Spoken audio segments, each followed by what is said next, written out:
Hello people welcome back to my channel. आज आसतु मुझे देखी कि सूरत रु मु जाइली बुलवाक।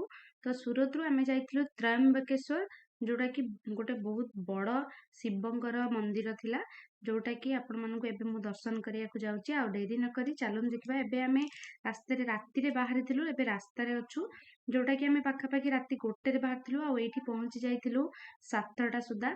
एटा 7टारे ही एठी पूरा अंधार एमती ही थिला। 8टा पाखापाखि राति पाउथिला। एठी देखंतु आपण देखि पारथिबे त्रयंबकेश्वर, एटा तांकर गेटटा। एठु गाड़ी रखिकी आमे बाहरी थिलु, माने सब दर्शन करबा पई। ता पूर्वरु गाधुआ गाधुई सारी कि आमे रेडी ही जाइथिलु। रेडी ही सारला परे आमे बाहरी थिलु एठी चालिकी मंदिर को जिबा पई। बाय गॉड एठी मोबाइल एलाउ थिला भितर को नबा पई, बट मंदिर रे माने पर्टिकुलर ठाकुरंकर आपण माने करि परिबे नाही माने वीडियो, बाकी जिबा ऑन द वे रे करी हबो। तो से आमे होटेल रे गाधुआ पाधुआ सारी बाहरी जाई पहुंची जाइथिलु। आमे तो प्रथम फास्ट फास्ट पहुंची कि देखिलु फांका लाइन अछि। आमे पूरा खुशी रे मन खुशी रे मो हस्बैंड तांकर चालीचंती, मु भी तांको पछे पछे ब्लॉक करके पूरा पूरी खुशी रे चलची, कहीं ना फांका अछि। और आम सहित बहुत तांकर समस्त ऑफिस रो कलीग्स माने भी जाइथिले 3-4 जण, आपण माने देखि परथबे से माने भी आगर चालुचंती। आमे तो लाइन एते फांका फांका फांका जगह रे देखि कि बाकी गोटिए रूम रे ही आपण देखंतु केते थरो आगु को जिबे पुनी पछुक आसबे, आगु को जिबे पछुक आसबे। आमे साथी रे नेइथिलु फूल, नड़िया, बेलपत्र भोग लगे पई। बट मु आपन सजेशन करिवि, जदि आपन कोठी की भी जाउचन जेमति त्रयंबकेश्वर शिरडी, से सब जगह को भोग नेइकी जिबा कोनोसी आवश्यक नै। काहेकि ना से ठाकुरन पाखरे भोग लागिबो ही नाही। आपन को अधा बाटरे माने गोटे कुंडी रखुचंती, जोथिरे हांडी, जोथिरे कि आपण नड़िया भोग सब रखी देबा को पड़िबा आपण मानकु। तो आमे जेहेतु जानि नथिलु, फास्ट टाइम पे नेइथिलु। आ सेठी जाईकी आमे देखिलु कि से ठाकुरन पाखरे कोनोसी प्रकार भोग लागे ही नाही। जहाँ आपन जदि दबार अछि, माने ठाकुरन पाखरे किछि भोग लगेबार मानसिक अछि, तो आपण हुंडी रे पैसा आकार दे देबे, सेटा बेस्ट। ताकि सेटा कहा ना कहा पाखे लागिबो। एई जो भोग आपण नउचंदी, ए सब खाली बेकार एमती वेस्ट ही जिवो। देखो बहुत सारा लोक जो माने कि सेकंड टाइम पे दर्शन आस्थिले, से माने भोग नेई नाहंती। जो माने फर्स्ट टाइम पे नउथिले सेमानकु भी जणा नथिला आम भଳି। तो आमे जाई सारला परे म आपन मानक सजेशन करछि कि भोग प्रसाद नेकी खालटा माने पैसा बेकार वेस्ट करंतुनी। ताकि सेठी देले चाहे पैसा ठाकुरंक काम रे लागू किबा आउ भी के खांतु, सेटा आपनको माने आपनकर पुण्य रे जीवो। बट एठी भोग नेकी गले ठाकुरंक पाखरे बिल्कुल भी लागिबनी। आ एटार नजारा मु आपन मानक देखौछि, जोडा कि होछि लाइव ठाकुरंकर दर्शन होतिला। लाइव दर्शन मीन्स माने आमे जोठी कि जाउछु सेठी ठाकुरंकर ही कैमेरा लागिछि, जोडा कि आमे एठी लाइन रे जेतु ठिया होछु। पाखा पाखी आमे ठिया हेतु लाइन ले 8टा रु, बट आमु दर्शन मिलिथिला 2 घंटा परे, 10टा 10:30 पाखा पाखी हे जाइथिला। 2.5 घंटा परे बहुत भीड़ थिला। सेरे पे आपण माने देखि परिबे। मु एबे आपनको देखौछि, देखंतु एटा तो दर्शन लाइव दर्शन करथुलु। तो जोथि पई कि लाइन ले छिडा हबा पे हमहु बेसी कष्ट होनथिला, काहे कि ना आमे सेठी टीवी रे देखि पारथुलु ठाकुरंकु। देखंतु भीड़ केते थिला। लोक माने से दर्शन रे भी किछि किछि वीडियो उठौथिले। आ सेठी देखंतु कन्स्टेंटली केहि भी छिडा हे कि रहि पार नथिले, समस्त को मूव करिया को पडुथिला।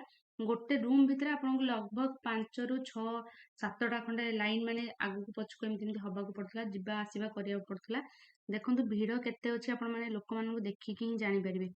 बहुत बहुत बहुत भीड़ थिला। आमे पाखा पाखी ऑलमोस्ट अधा रास्ता क्रॉस करके आसी जाइछु। आउ पाखा पाखी अधा रास्ता अछि।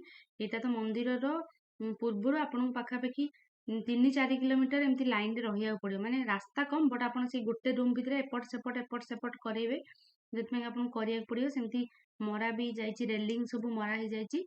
आ बसिया पई भी स्पेस अछि, जदि आपण चाली पारनंदी से बसी भी पारिबे। काहेना बहुत ओल्ड एज एजेड लोक माने सब आसुथिले। देखुन जेबे मंदिर रो पाखा पाखी आमे पहुंची गलुनी। मंदिर रो जस्ट टिके पूर्वरु ही एटा, सेठी भी लाइन थिला कन्स्टेंट। आपनकर देखि पारथिबे केते बहुत सारा लोक थिले, बहुत एजेड लोक, बहुत जल्दी। आपण जदि बिना माने लाइन रे छिडा हे कि देखिया को चाहउछन, ताले आपन 5टा पूर्वरु पहुंचिया पड़ियो। ठीक 5टा बेले ही मंदिर खुला हुए, जोथरे कि आपण जाईकी बिना लाइन रे दर्शन करि परिबे। देखंतु मु ठिया हेछि, मो पछपटे हस्बैंड आ हमर बहुत सारा तांका ऑफिस रो स्टाफ भी 2-3 जण ठिया हेतिले। आ मते आपनको प्रसाद कथा कहउतली। देखन आमे पाखा पाखी जाईकी पहुंची जाइछु। एठु दर्शन कलु। दर्शन कला परे भितरु को आ टिके जिबु। देखंतु भितर को जिबा पई भी आहुरी बहुत लंबा लाइन लागिछि। मंदिर को देखिकी एते सुंदर हेतिला मंदिरटा। आपनको पूरा जो कहंतिनी मंदिर पाखरे से जो माने एटमॉस्फियर टा एते बहुत एते सुंदर शांति मिले से जगह रे, सेटा न कहबार ही थिला। बहुत बहुत सुंदर, बहुत शांत। बहुत बहुत जोरे खरा होतिला। विश्वास करंतु केते जोरे खरा होची। आ गरम टिके भी नथिला। ମୁଁ ଦେଖନ୍ତୁ କେତିକି ମାନେ ଜ୍ୟାକେଟ୍ ବି ପିନ୍ଧିଥିଲି ଆପଣମାନେ ଦେଖିପାରୁଥିବେ। ବିଲକୁଲ ବି ମାନେ ମାନେ କ'ଣ କହିଲେ ଗରମ ଲାଗୁନଥିଲା, ବହୁତ ଥଣ୍ଡା। କାହିଁକିନା ଏ ତଳ ଗୁଡ଼ାକ ସବୁ ପୁରାପୁରି କମ୍ବାଇନ୍ ବାଲା ପଥର ଥିଲା। ଆଉ ସେ ପଥର ଗୁଡ଼ାକ ବହୁତ ଦେଖନ୍ତୁ ପଥରରେ ପୁରା ଥିଲା। ବଟ୍ ପଥର ଗୁଡ଼ାକ ବହୁତ ଥଣ୍ଡା ଆଉ କୁଲ୍, ମାନେ ସେଠି ପାଦ ପକେଇଲେ ବି ପୁରା ଥଣ୍ଡା ଲାଗୁଥିଲା। ଏଇଠି ଫୁଲ ଆପଣ ଯାହା ବି ନେଇଥିବେ ଦେଇପାରିବେ। ଆମେ ମନ୍ଦିର ପାଖରେ ପହଞ୍ଚିଗଲୁଣି। ବଟ୍ ମନ୍ଦିର ଠାକୁରଙ୍କ ପାଖକୁ ଦେଖନ୍ତୁ, ସେଇ ଯୋଉ ଜାଗାଟା ମୁଁ ଆପଣମାନଙ୍କୁ ଦେଖଉଛି ଫ୍ରଣ୍ଟରେ ଅଛି, ସେଇଠି ହିଁ ଠାକୁର ଅଛନ୍ତି। ଯୋଉଥିରେ କି ଆମକୁ ଯିବାକୁ ପଡ଼ିବ ସେଇଠିକି।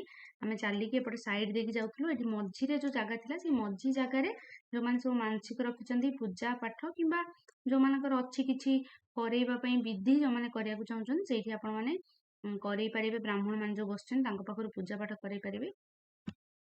ଆଉ ଏବେ ଆମେ ଆସିଯାଇଛୁ ବାହାରକୁ, ଯେହେତୁ ଭିତରେ ଠାକୁରଙ୍କର ମାନେ ନବା ଫଟୋ ଏଲାଉ ନଥିଲା, ଭିଡ଼ିଓ ନେଇପାରିବେନି, ବାହାରକୁ ଆସିଯାଇଛୁ। ଦେଖନ୍ତୁ ବାହାରେ ଖରା ବି ମୁଁ ଆପଣଙ୍କୁ କହୁଥିଲି ନା, ଖରାରେ ବି ଦେଖନ୍ତୁ ତଳେ ପୁରା ଲୋକ ବସିଛନ୍ତି। ବହୁତ ଶାନ୍ତି, ବହୁତ ଥଣ୍ଡା ଥିଲା। କିଛିଟା ଆମେ ଫଟୋ ନେଲୁ, ଠାକୁରଙ୍କର ଦର୍ଶନ କଲୁ। ଜାଗାର ନାଁ ଥିଲା ତ୍ରୟମ୍ବକେଶ୍ୱର। ବହୁତ ଫେମସ୍ ଜାଗା। ଆପଣ ଯଦି କେବେ ସୁରତ ଏପଟେ ନାସିକ ପଟେ ଆସୁଛନ୍ତି ତାହେଲେ ନିଶ୍ଚିନ୍ତ ଆସିକି ଦର୍ଶନ କରନ୍ତୁ। ବହୁତ ହି ସୁନ୍ଦର ହେଇଛି ପରିବେଶ। ଆମର ଏଠି ଦର୍ଶନ ପାଖାପାଖି 11:30 ସୁଦ୍ଧା ପୁରାପୁରି ସରିଯାଇଥିଲା। ତାପରେ ପରେ ଆମେ ବାହାରିଥିଲୁ ଦର୍ଶନ କରିବା ପାଇଁ। ଛୋଟ ସେଇଠିକାର ଯେତିକି ମନ୍ଦିର ଥିଲା ପାଖାପାଖିରେ ଦର୍ଶନ ସାରି ଆମେ ବାହାରିଲୁ ରାସ୍ତାରେ ଯିବା ପାଇଁ। ତାଙ୍କର ଗୋଟେ ଅଛି ସେଠି ସୁଲା, ଯୋଉଥିରେ କି ୱାଇନ୍ ଏଣ୍ଡ ଇଏ ସବୁ ତିଆରି ହୁଏ। ଆମେ ଅନ୍ ଦ ୱେ ଅଛୁ। ଭିତରକୁ ବି ତାଙ୍କର ଏଲାଉ ନଥିଲା ମୋବାଇଲ, ଯୋଉଥିପାଇଁ କି ଆମେ ନେଇପାରିନଥିଲୁ। ଗୋଟେ ରାସ୍ତାରେ ଗଲା ପରେ ଆମେ ପାଖାପାଖି ଅଙ୍ଗୁର ଗଛ ସବୁ ଦେଖିକି ଯାଇଥିଲୁ। ସେଇ ଟାଇମରେ ଅଙ୍ଗୁର ଯେହେତୁ ଜଷ୍ଟ ଷ୍ଟାର୍ଟ ହଉଥିଲା, ବହୁତ କମ ମାନେ ଅଙ୍ଗୁର ହେଇଥିଲା। ଭରପୁର ଅଙ୍ଗୁରର ମଜାଟା ଆପଣଙ୍କୁ ନାସିକରେ ହିଁ ଦେଖିବାକୁ ମିଳିବ, ଏଇଠି ନୁହଁ। କମ ଆପଣଙ୍କୁ ଦେଖିବାକୁ ମିଳିବ। ରାସ୍ତାରେ ଆମେ ଆସି ପହଞ୍ଚି ଯାଇଛୁ। ମୁଁ ଆପଣଙ୍କୁ କୋଉଠି କହୁଥିଲି ଆମେ ଯାଇଥିଲୁ ସୁଲାକୁ, ଯୋଉଥିରେ କି ଆମର ୱାଇନ୍ ଫାଇନ୍ ସବୁ ହୁଏ। Welcome to the ସୁଲା wine yards, ଯୋଉଥିରେ କି ପ୍ରସିଦ୍ଧ ବହୁତ ବାଲା ପୁରୁଣା ଆଉ ଏକ୍ସପେନ୍ସିଭ ୱାଇନ୍ ସବୁ ତିଆରି ହୁଏ। ବହୁତ ସୁନ୍ଦର ଥିଲା ଏଠି ପରିବେଶ, ଜାଗା। ଆଉ ଆମେ ମାନେ ଅଙ୍ଗୁର ବଗିଚା ବି କିଛି ଦେଖିଲୁ, ଜଷ୍ଟ ସେତେବେଳେ ଷ୍ଟାର୍ଟ ହଉଥିଲା। ଆପଣ ଦେଖନ୍ତୁ ବହୁତ ସୁନ୍ଦର ହେଇଥିଲା। ଭିତରକୁ ତ ଟିକେଟ କାଟିକି ଯିବାକୁ ପଡ଼ିବ ଆପଣଙ୍କୁ। ସେଠି 700-800ର ଟିକେଟ ଆସିଯିବ।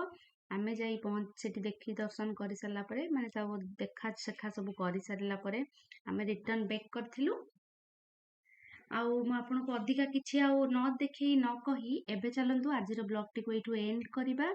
ଆଉ ଆମେ ମାନେ ଦର୍ଶନ ସାରି ଫେରି ଯାଇଛୁ। ଠାକୁରଙ୍କୁ ଦର୍ଶନ କରିବା ସହିତ ସାଇଡରେ ଏଗୁଡ଼ିକୁ ବି ସବୁ ମାନେ ଦର୍ଶନ କରିଦେଲୁ ଆମେ ମାନେ। ଆଜିର ଏ ବ୍ଲଗ ଆପଣମାନଙ୍କୁ କେମିତି ଲାଗିଲା ନିଶ୍ଚିନ୍ତ ମୋତେ କମେଣ୍ଟ କରି ଜଣାଇବେ। ମୁଁ ଆପଣଙ୍କ କମେଣ୍ଟର ଅପେକ୍ଷା ରହିଲି। Till then watch, like, share and subscribe to my YouTube channel. Bye bye. ହଁ, କମେଣ୍ଟ କରିବାକୁ ବିଲକୁଲ ବି ଭୁଲିବେନି। ମୁଁ ଆପଣଙ୍କ କମେଣ୍ଟର ଅପେକ୍ଷାରେ ରହିଲି। Till then watch, like, share and subscribe to my YouTube channel. ଆଉ ହଁ, ବେଲ୍ ଆଇକନ୍ ପ୍ରେସ୍ କରିବାକୁ ବିଲକୁଲ ବି ଭୁଲିବେନି। ମୁଁ ନେଇକି ଆସୁଛି ଜଲ୍ଦି ଆପଣମାନଙ୍କ ପାଇଁ ନେକ୍ସଟ ବ୍ଲଗ।